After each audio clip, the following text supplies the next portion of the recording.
ফিলিস্তিনের গাজায় ইসরায়েলি আগ্রাসনের প্রতিবাদে দেশ জুড়ে সব শিক্ষা প্রতিষ্ঠানের সাধারণ ধর্মঘটের ডাক দিয়েছে কয়েকটি বেসরকারি বিশ্ববিদ্যালয়ের কয়েকজন শিক্ষার্থী। রোববার বিকেলে জাতীয় প্রেসক্লাবের সামনে সংবাদ সম্মেলন করে এই ধর্মঘটের ডাক দেওয়া হয়। সংবাদ সম্মেলনে শিক্ষার্থীরা জানান, সোমবার তারা কোনো ধরনের একাডেমিক কার্যক্রমে অংশ নেবেন না। তাদের দাবি, ইসরায়েলের এই গণহত্যা বন্ধের পাশাপাশি তাদের বিরুদ্ধে মুসলিম বিশ্বকে জোরালো অবস্থান নিতে হবে। শিক্ষার্থীদের এই দাবির প্রতি সমর্থন দিয়ে বেনাপোলের ছাত্র জনতা ও সাধারণ মানুষ এক বিক্ষোভ কর্মসূচির ডাক দেয়। এই কর্মসূচিকে সফল করতে সোমবার সকাল 11টার দিকে বেনাপোল শহরের কেন্দ্রে অবস্থিত বেনাপোল যশোর মহাসড়ক সংলগ্ন নূর শপিং কমপ্লেক্সের সম্মুখে সবাইকে একত্র হওয়ার আহ্বান জানানো হয়। বিক্ষোভ সমাবেশে যুক্ত হতে বেনাপোল সহ এর আশপাশের স্কুল কলেজের শিক্ষার্থী ও সামাজিক সংগঠন সহ শত শত মানুষ সকাল থেকে আসতে শুরু করে সমাবেশস্থলে বক্তারা বলেন, ফিলিস্তিন রাষ্ট্রের অস্তিত্ব কখনো বিলীন হবে না। উল্লেখ করে গাজায় যা হচ্ছে এটা সম্পূর্ণ যুদ্ধ অপরাধ।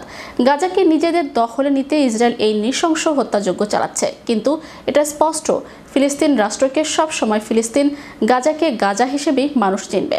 বিক্ষোভ সমাবেশ শেষে একটি বিক্ষোভ মিছিল বের করা হয়। মিছিলটি বেনাপোল বন্দর প্রদক্ষিণ শেষে পুনরায় বেনাপোলে এসে শেষ হয়। এতে নেতৃত্ব দেন বৈষম্য বিরোধী ছাত্র আন্দোলনের বেনাপোল ও শার্শার অন্যতম নেতা শ্রদ্ধেয় শিক্ষক স্যার আব্দুল মান্নান। মিছিলটিতে বাংলাদেশের পতাকা এবং ফিলিস্তিনিদের পতাকা নিয়ে ইসরায়েল বিরোধী বিভিন্ন স্লোগান তুলে ভৎসনা জানানো হয়। সারা বিশ্বের মুসলিম আজকে সারা বিশ্বের রাস্তায় নেমেছে। প্রত্যেকটা স্কুল, কলেজ, বিশ্ববিদ্যালয়, প্রত্যেকটা অফিস আদালত আজকে বন্ধ ঘোষণা করেছে গাজাবাসীর ভাইয়েরা। আমরা তাদের এই আমন্ত্রণে আমরা সমর্থন জানিয়ে আমরাও আজকে রাস্তায় দাঁড়িয়েছি একটাই কারণে, আজকে আমাদের মুসলিমদেরকে যেভাবে হত্যা করা হচ্ছে, যেভাবে নির্যাতন করা হচ্ছে, যা খুবই খুবই দুঃখের বিষয়। বিশ্ব যদি আজকে এক হতে পারে, 57টি মুসলিম বিশ্বের 250 কোটি মুসলমান যদি আজকে এক হতে পারে, শুধু পশ্চিমা সভ্যতা কেন, ইসরায়েল কেন, আমরা বিশ্বাস করি পশ্চিমা সভ্যতার কোনো শক্তি এই প্যালেস্তাইন এবং মুসলমানদের ধর্মীয় জায়গায় আল-আকসাকে দখলদারিত্ব করতে পারবে না। আজকে বাংলাদেশের অবস্থান পরিষ্কার, বাংলাদেশের বক্তব্য পরিষ্কার।